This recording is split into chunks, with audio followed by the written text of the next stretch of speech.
Hello, today we're going to be talking about Fallout 4 and special stats and how useful each stat actually is. First we're going to go on to Strength. Strength gives you 10% bonus damage to unarmed and melee weapons and 10 carrying weight. This is with 10 strength. You can see I do 24 damage with the tire iron. The carrying weight is nice but not essential, as you can always make trips back. However, the damage, if you're using unarmed and melee weapons, you're going to want to use it. As you can see here, this is with strength 1.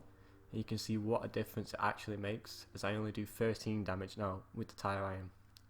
You can also equip power armor, which boosts your strength up to 11 regardless of what your strength is.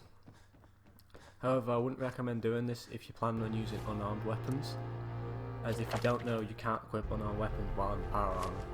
As you can see here, I do 49 damage with the power fist with a strength of 5. However, when I get into my power armor, my strength is now boosted up to 14 because of the paint on it. And you'd think I'd do more damage, but because I can't equip power fist, I actually end up only doing 26 damage, despite my strength going up by 9. So you might as well not wear power armor. You do more damage than if you did. Next, we're moving on to Perception. Perception increases your in-VATS accuracy. It doesn't increase your accuracy outside of VATS. As you can see here, this is with Perception 10, tested on my guinea pig. Next it's going to be Perception 1. And you can actually see it makes quite a significant difference. I'm just going to be comparing them now side by side, just so you can see it's about a 30% reduction from 10 to 1. So if you plan on using VATS, you're definitely going to want to put some points into Perception. However, if you don't plan on using VATS, I wouldn't bother, as unlike previous Fallout games, Perception no longer affects when enemies appear on the compass.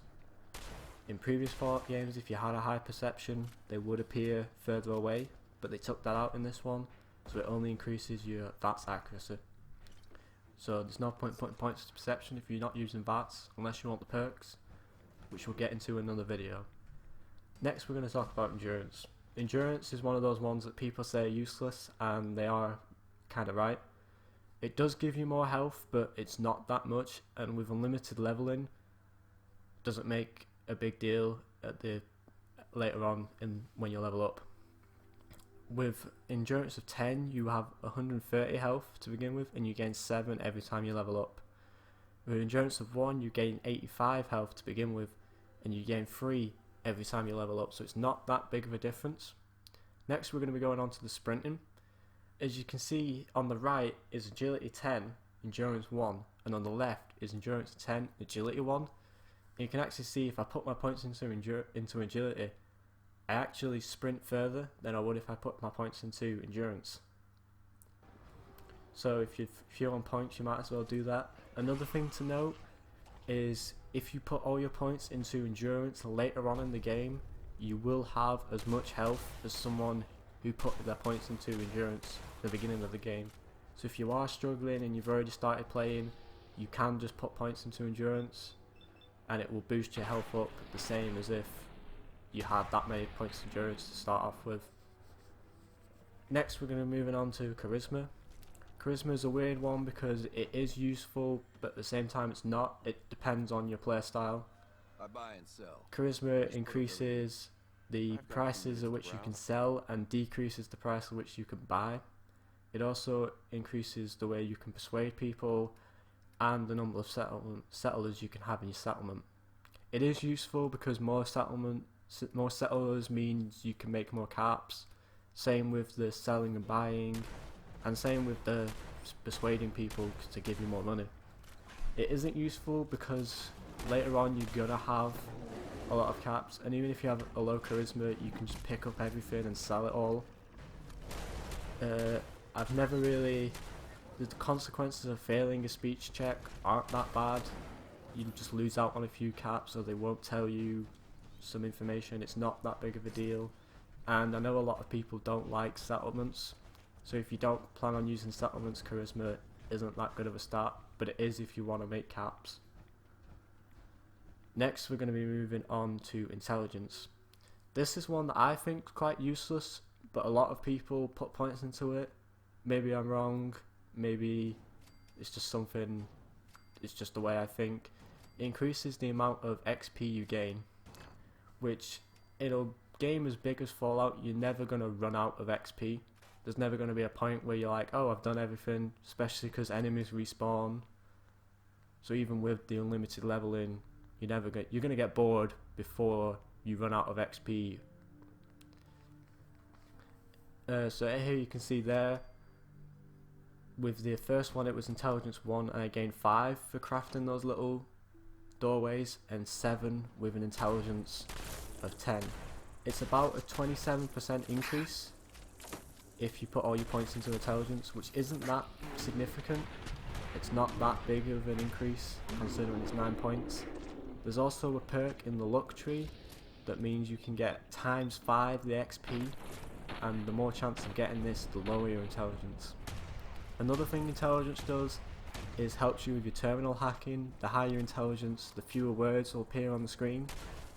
So if you aren't good at terminal hacking, you're going to want to put some points into intelligence to make it easier. If you are, you won't need to put points into it. However, you do need to put points, at least 4 points in to get the perk in order to hack higher levels terminals. But if you don't want to hack terminals, I wouldn't recommend putting points into agility, intelligence, sorry. Speaking of agility though, that's what we're going to be moving on to next. In my opinion, agility is the best stat, as it's just good for all playstyles. It's good, as you saw in the previous video, for sprinting. It also helps you sneak. As you can see here, this is agility 1 sneak. And I was actually surprised of how well you can sneak. I don't know if it's just because blockfires are stupid and I walk straight past them. But as you can see, it's definitely a lot easier in the next gameplay with agility 10. As you can see here, this is with agility 10 sneaking. Another thing agility also does is it increases your pickpocket chance 1% per agility point, and it gives you 10 AP per agility point. You can see that it wasn't until I actually touched him I got caught. I did get a caution, but that doesn't mean it means they expect you there, but they've not spotted you yet. Like I said, agility is just the best because it's good for VATs because of the extra action points you get. It's good for sneak because it increases your sneak chance. If you want to steal off people, it increases your pickpocket chance slightly. It's also, as you saw previously in the video, for sprinting, you can sprint further, putting 9 points into agility to get it to 10, rather than if you put those points into endurance. So it's just overall good for everything. I can see, like, as you can see here with the power armor, sprinting with agility, it drains it quite a bit. It also drains the power core faster. So if you plan on using power armor and not VATs, that's the only reason I can see you not wanting to put points into agility. But apart from that, I think it's a really useful perk, stat, sorry. Next we're going to be moving on to luck. Luck was in previous games one of the best stats, especially in New Vegas, for gambling, for crits. It's not as useful here as crits only occur inside of VATs. They took out random crits outside of VATs, which I do like the critical system inside of VATs, but I don't like how there's no crits outside of VATs. I think that they shouldn't have took that out, but that's something else, moving off topic. As you can see before, that was luck 1 and this is luck 10 now. With luck 10 it takes 5 shots to get a full critical, so if you plan on using VATs and getting criticals, you're going to want to put your points into luck. However, if you're not using VATs, there's no point putting points into luck. It doesn't increase the chance of getting legendary enemies, that's affected by the difficulty. So crits is basically the only thing it does. It may increase the chance of random events. I've not had a chance really to test that much. It might do, it might not do. I hope you enjoyed the video. I hope I helped you understand what points to put your stat specials into, what helpful. One thing to take away from this is there is no best special stat. It all depends on your build. If you plan on doing VATs, agility, perception, luck, I'd go for. If you're going to be using melee weapons, it's going to be strength. Let me know in the comments if you found this video helpful, if you agreed with what I said, if you disagreed. Thank you for watching. I hope you enjoyed it. Goodbye.